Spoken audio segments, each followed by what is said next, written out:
मैं हूं आपके साथ धर्मिष्ठा और आप देख रहे हैं हमारा खास कार्यक्रम चक्कर राजनीति का, जिसमें हम बात करते हैं राजनीति की और सियासत की। और इस कार्यक्रम में आज हम बात करने जा रहे हैं मध्य प्रदेश की मंदसौर लोकसभा सीट की। दरअसल राजनीतिक दलों ने लोकसभा चुनाव की तैयारियां कर दी है, तो लोकसभा चुनाव के मद्देनजर मध्य प्रदेश की 29 लोकसभा सीटों की जानकारी के साथ इन सीटों का अब तक क्या इतिहास रहा है, ये सभी जानकारी अपने कार्यक्रम में दिखाएंगे। और इसी क्रम में आज हम बात करेंगे मंदसौर लोकसभा सीट की। तो आइए सबसे पहले बात करते हैं मंदसौर लोकसभा क्षेत्र से इस बार सांसद कौन है। मंदसौर लोकसभा सीट से वर्तमान में सुधीर गुप्ता सांसद है। 2019 के चुनाव में मंदसौर संसदीय क्षेत्र से भारतीय जनता पार्टी के सुधीर गुप्ता ने कांग्रेस प्रत्याशी मीनाक्षी नटराजन को हराकर अपनी जीत यहां पर दर्ज करवाई थी। इसके बाद हम आपको बताते हैं कि मंदसौर लोकसभा सीट पर अब तक कब कब चुनाव हुए हैं और कौन कौन से प्रत्याशी जीते हैं, क्या रहा है मंदसौर लोकसभा सीट का सियासी इतिहास, ये हम आपको बताएंगे। इसी कड़ी में सबसे पहले बात करेंगे 2019 की। 2019 में मंदसौर लोकसभा सीट से जो संसदीय क्षेत्र है, यहाँ पर 17,60,875 मतदाता थे।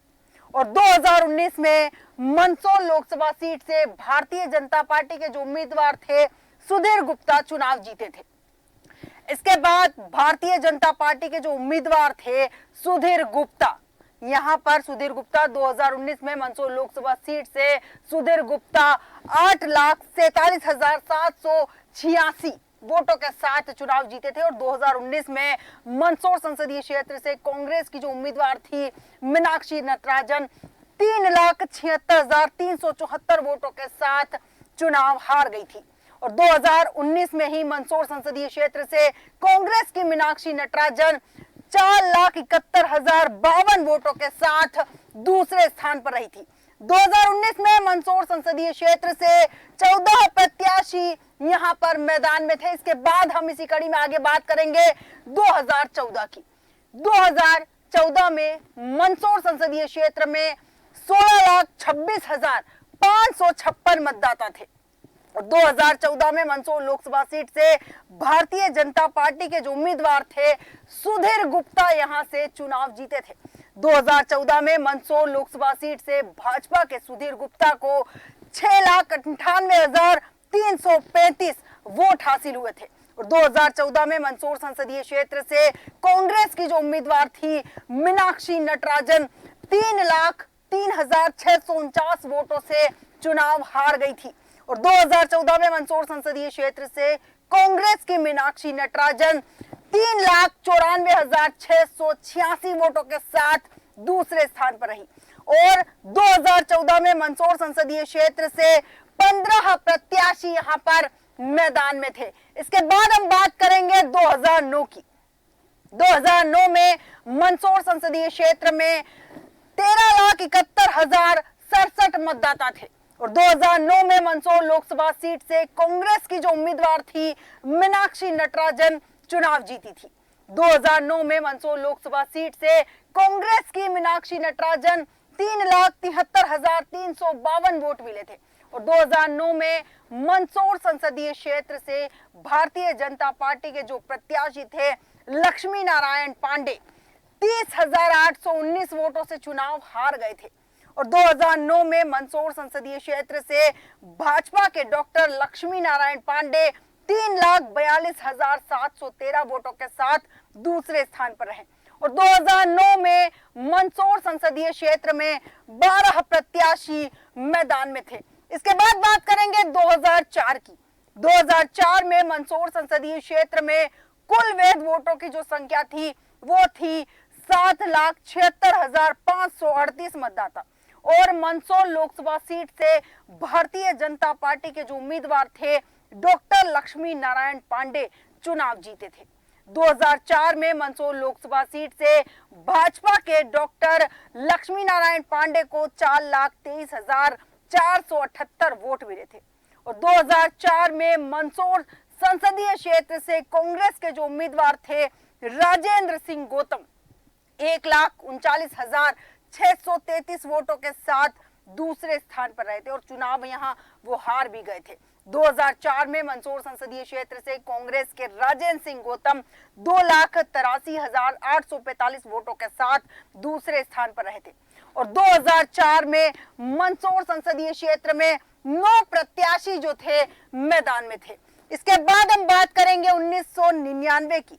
1999 में मंदसौर संसदीय क्षेत्र में 12,43,364 मतदाता थे और 1999 में मंदसौर लोकसभा सीट से भारतीय जनता पार्टी के उम्मीदवार डॉक्टर लक्ष्मी नारायण पांडे चुनाव जीते थे और 1999 में मंदसौर लोकसभा सीट से भाजपा के लक्ष्मी नारायण पांडे को 3,95,928 वोट मिले थे और 1999 में मंदसौर संसदीय क्षेत्र से कांग्रेस के जो उम्मीदवार थे राजेंद्र सिंह गौतम 55,485 वोटों से जो है चुनाव हार गए थे और 1999 में मंदसौर संसदीय क्षेत्र से कांग्रेस के राजेंद्र सिंह गौतम 3,40,443 वोटों के साथ दूसरे स्थान पर रहे और 1999 में मंदसौर संसदीय क्षेत्र से 7 प्रत्याशी मैदान में थे।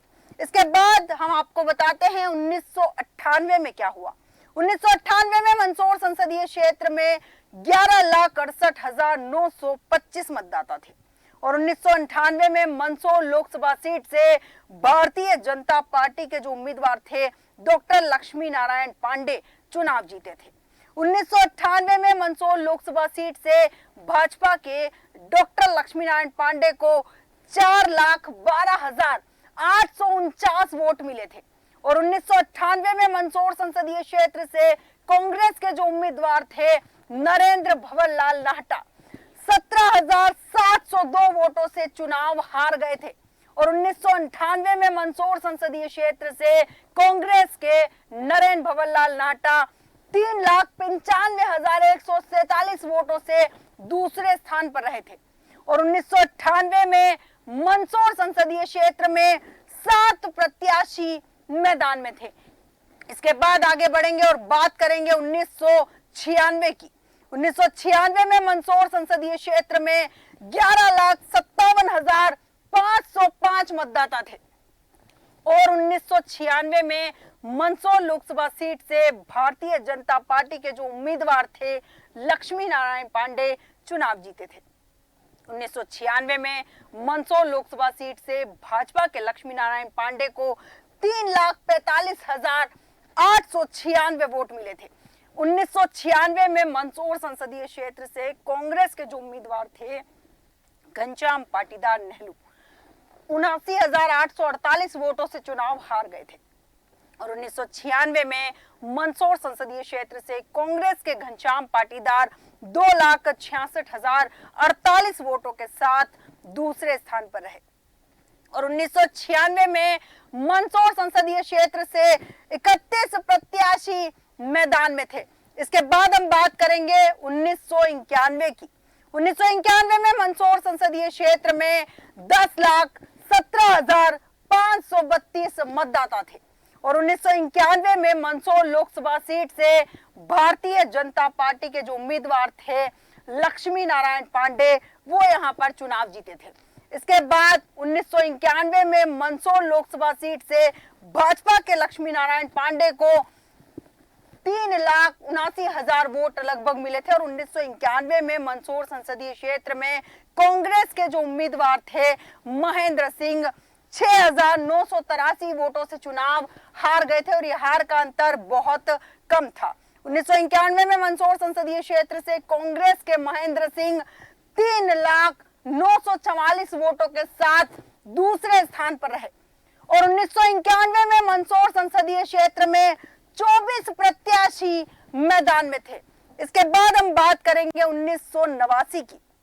1989 में मंदसौर संसदीय क्षेत्र में 9,93,680 मतदाता थे और 1989 में मंदसौर लोकसभा सीट से भारतीय जनता पार्टी के जो उम्मीदवार थे लक्ष्मी नारायण पांडे चुनाव जीते थे। 1989 में मंदसौर लोकसभा सीट से भाजपा के लक्ष्मी नारायण पांडे को 3,47,504 वोट हासिल हुए थे और 1989 में मंदसौर संसदीय क्षेत्र से कांग्रेस के उम्मीदवार जो बाल कवि बैरागी थे उन्हें 1,02,325 वोटों से चुनाव हारना पड़ा था। और इसके बाद 1989 में मंदसौर संसदीय क्षेत्र से कांग्रेस के बाल कवि बैरागी 2,45,179 वोटों के साथ दूसरे स्थान पर रहे। और 1989 में मंदसौर संसदीय क्षेत्र में 11 प्रत्याशी जो थे मैदान में थे। इसके बाद हम बात करेंगे 1984 की। 1984 में मंदसौर संसदीय क्षेत्र में 7,67,994 मतदाता थे।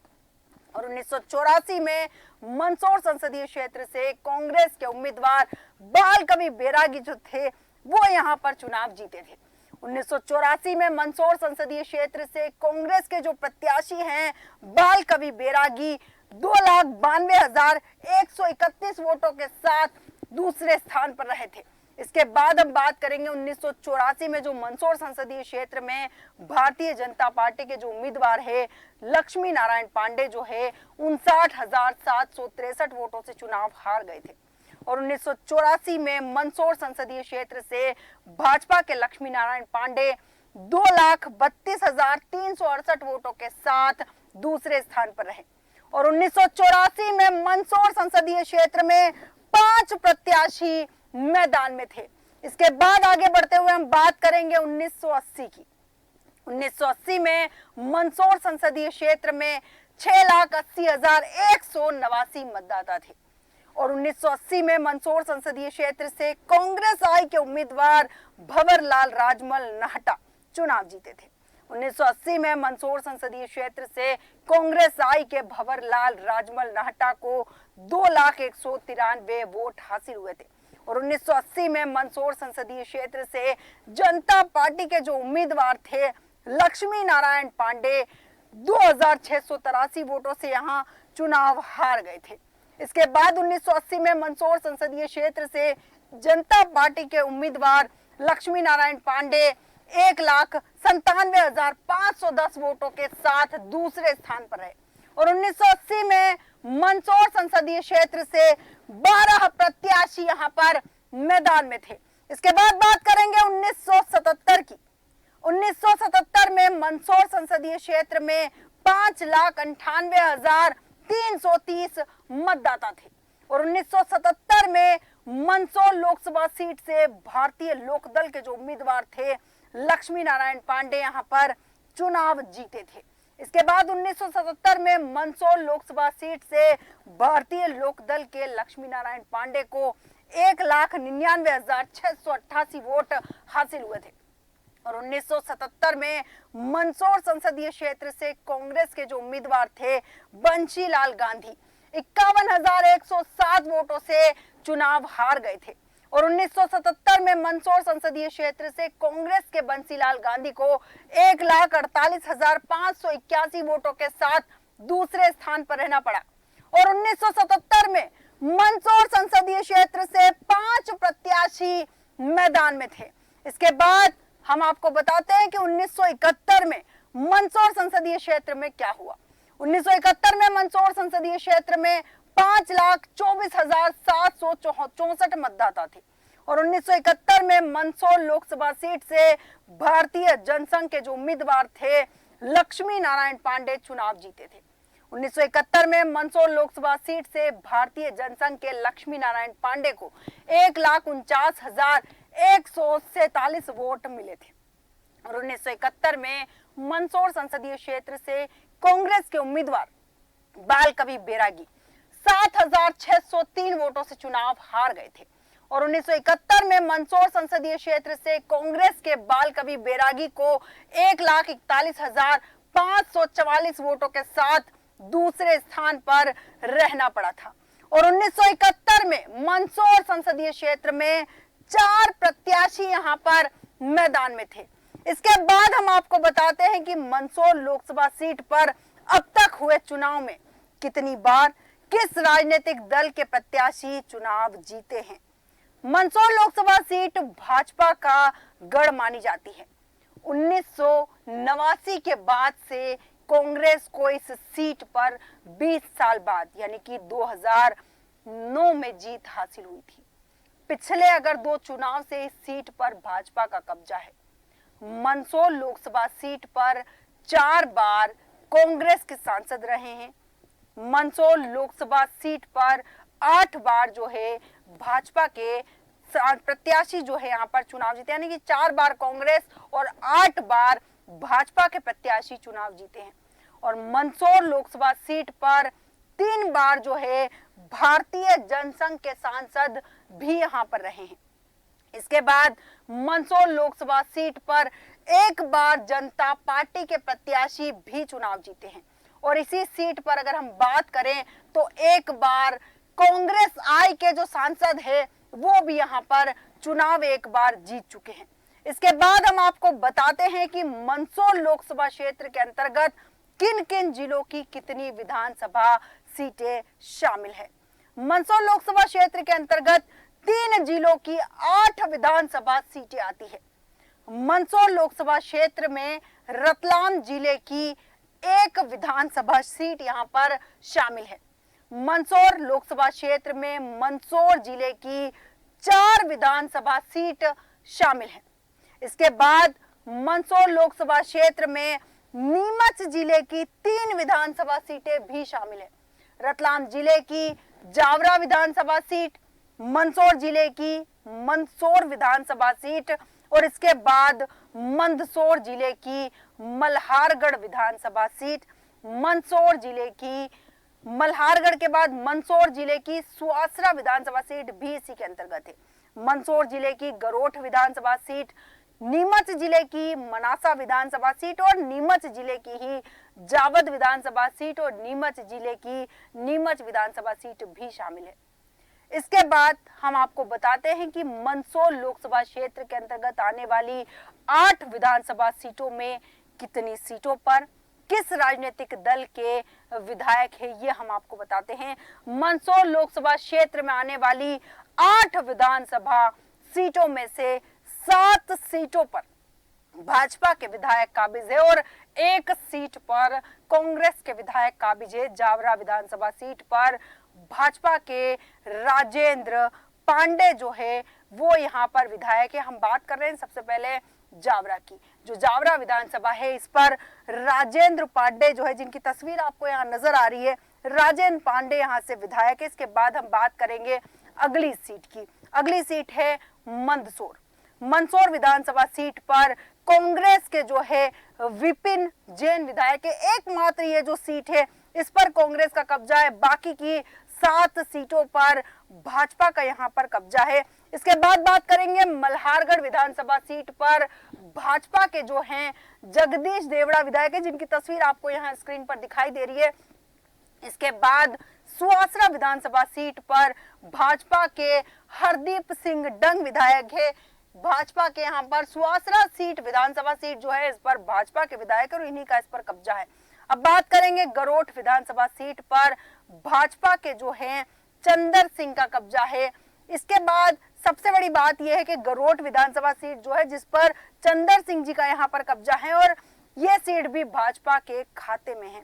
इसके बाद मनासा विधानसभा सीट की बात करेंगे। मनासा विधानसभा सीट पर भी भाजपा के अनिरुद्ध मारू यहाँ पर विधायक। इसके बाद बात करेंगे नीमच विधानसभा सीट की।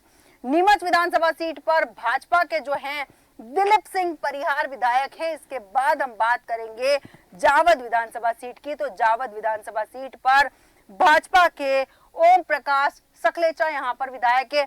मतलब साफ है कि मंदसौर लोकसभा सीट पर 7 जो विधानसभाएं आती हैं 8 उसमें से 7 पर भाजपा का कब्जा है और मात्र 1 सीट है जिस पर कांग्रेस का कब्जा है। इसके बाद हम आपको बताते हैं कि मंदसौर लोकसभा सीट पर इस बार किस राजनीतिक दल ने किसे अपना प्रत्याशी बनाकर मैदान में उतारा है। 2024 के लोकसभा चुनाव में मंदसौर लोकसभा सीट पर कड़ा मुकाबला होने वाला है, क्योंकि जहां एक और भाजपा के वर्तमान सांसद जो हैं सुधीर गुप्ता को एक बार फिर से अपना प्रत्याशी बनाकर मैदान में उतारा है, वहीं कांग्रेस ने दिलीप सिंह गुर्जर को अपना उम्मीदवार बनाकर मैदान में उतारा है। और इस सीट पर बसपा ने भी कन्हैयालाल मालवीय को अपना उम्मीदवार बनाकर मैदान में उतारा है। मतलब यहाँ पर दो मुख्य दल जो हैं, भारतीय जनता पार्टी और कांग्रेस, दोनों ने अपने अपने पत्ते खोल दिए हैं और यहाँ पर मुकाबले की स्थिति साफ है। हालांकि बसपा ने यहाँ अपना एक प्रत्याशी उतारा है। देखना दिलचस्प भी होगा कि इस सीट पर वो क्या कमाल दिखा पाते हैं। इसके बाद हम आपको बताते हैं कि मंदसौर लोकसभा सीट के सियासी समीकरण क्या है। मध्य प्रदेश की मंदसौर लोकसभा सीट पर इस बार कांग्रेस ने नया प्रयोग किया है। इस सीट पर उज्जैन जिले के खाचरोद के पूर्व विधायक दिलीप सिंह गुर्जर को मैदान में उतारा गया है। दिलीप सिंह गुर्जर पूर्व मुख्यमंत्री दिग्विजय सिंह के खास समर्थक माने जाते हैं और कांग्रेस इस बार रणनीति बदलते हुए बीजेपी प्रत्याशी सुधीर गुप्ता के सामने दिलीप सिंह गुर्जर को टिकट दिया है और मंदसौर लोकसभा सीट से मौजूदा सांसद सुधीर गुप्ता को बीजेपी ने एक बार फिर मौका देते हुए टिकट दिया है। हालांकि कांग्रेस ने यहां से मीनाक्षी नटराजन की जगह खाचरोद के पूर्व विधायक दिलीप सिंह गुर्जर को मैदान में उतार दिया है। अब मंदसौर लोकसभा सीट की तस्वीर बिल्कुल साफ है। यहाँ पर सुधीर गुप्ता और दिलीप सिंह गुर्जर के बीच सीधी टक्कर है। बीजेपी कांग्रेस के दोनों ही प्रत्याशी राजनीति के जो हैं अनुभवी खिलाड़ी हैं। जहां सुधीर गुप्ता लगातार 2 बार से सांसद है, वहीं दूसरी तरफ दिलीप सिंह गुर्जर भी बाजी पलटने में माहिर है। वो उज्जैन जिले की खाचरोद विधानसभा सीट से एक बार बीजेपी और कांग्रेस को हराकर निर्दलीय विधायक भी बन चुके हैं। खाचरोद का कुछ इलाका मंदसौर लोकसभा सीट से जुड़ा हुआ है, इसलिए भी दिलीप सिंह गुर्जर को कांग्रेस ने मैदान में उतारा है। इसके अलावा सामाजिक समीकरण को दृष्टिगत रखते हुए भी गुर्जर समाज को प्रतिनिधित्व देकर कांग्रेस ने लाभ उठाने की कोशिश की है। हालांकि बीजेपी मंदसौर में अपनी जड़ों को पूरी तरह मजबूत बता रही है। कांग्रेस प्रत्याशी दिलीप गुर्जर के मुताबिक इस बार मंदसौर में बड़ा परिवर्तन होगा, जबकि बीजेपी प्रत्याशी सुधीर गुप्ता का कहना है कि कांग्रेस को मंदसौर लोकसभा सीट के लिए प्रत्याशी तक नहीं मिले तो परिणाम का अंदाजा खुद ही लगाया जा सकता है। और भारतीय जनता पार्टी ने लोकसभा चुनाव 2019 में उज्जैन से विधानसभा का चुनाव हार चुके अनिल फिरोजिया को लोकसभा का टिकट देकर नया प्रयोग किया था और इस बार कांग्रेस बीजेपी की राह पर दिखाई दे रही है। उज्जैन जिले की खाचरोद विधानसभा सीट से चुनाव हार चुके दिलीप सिंह गुर्जर को मंदसौर से लोकसभा का टिकट दिया गया है। कांग्रेस की उम्मीद है कि दिलीप सिंह गुर्जर सुधीर गुप्ता को टक्कर दे सकते हैं और उज्जैन संभाग में आने वाली मंदसौर लोकसभा सीट बहुत महत्वपूर्ण है। शिवना नदी के किनारे बसा ये प्राकृतिक रूप से सुंदर है ही, साथ ही यह क्षेत्र अफीम की खेती के लिए भी जाना जाता है। यहाँ की राजनीति जो है पूरे मालवा क्षेत्र से बहुत प्रभावित है और मध्य प्रदेश के इस क्षेत्र में मसालों का अच्छा खासा व्यापार होता है। यहाँ पर कई विख्यात शैक्षणिक संस्थान तो है ही, साथ ही यहाँ पर कई छोटे बड़े उद्योग भी है। रावण की ससुराल के रूप में पूरे देश में पहचान रखने वाला मंदसौर शहर का इतिहास भी काफी पुराना है। यहाँ पर स्थित पशुपतिनाथ मंदिर पूरे विश्व का दूसरा पशुपतिनाथ मंदिर है। ये मंदिर जो है शिवना नदी के किनारे पर है और मंदसौर लोकसभा सीट की सिर्फ मंदसौर विधानसभा को छोड़ दिया जाए तो सभी विधानसभाओं पर बीजेपी काबिज है। वहीं अगर लोकसभा चुनाव की बात की जाए तो इस क्षेत्र में 1989 से 2004 तक बीजेपी का एक तरफा दबदबा रहा। इस जीत के रथ को 2009 में कांग्रेस के टिकट पर चुनाव लड़ रही मीनाक्षी नटराजन ने रोका और लोकसभा चुनाव जीता। हालांकि इसके बाद फिर से यह सीट बीजेपी के पास चली गई और 2014 और 2019 में बीजेपी के उम्मीदवार ने यहां पर जीत दर्ज की। कांग्रेस ने इस बार बीजेपी प्रत्याशी सुधीर गुप्ता के सामने दिलीप सिंह गुर्जर को टिकट दिया है। अब देखना दिलचस्प होगा कि यहाँ पर जो दोनों के बीच टक्कर है कितनी दमदार होती है। हमारे आज के खास कार्यक्रम चक्कर राजनीतिका में इतना ही। कल फिर होगी एक और लोकसभा सीट के सियासी इतिहास और समीकरणों के साथ आपसे मुलाकात। तब तक आप बने रहिए देश न्यूज के साथ।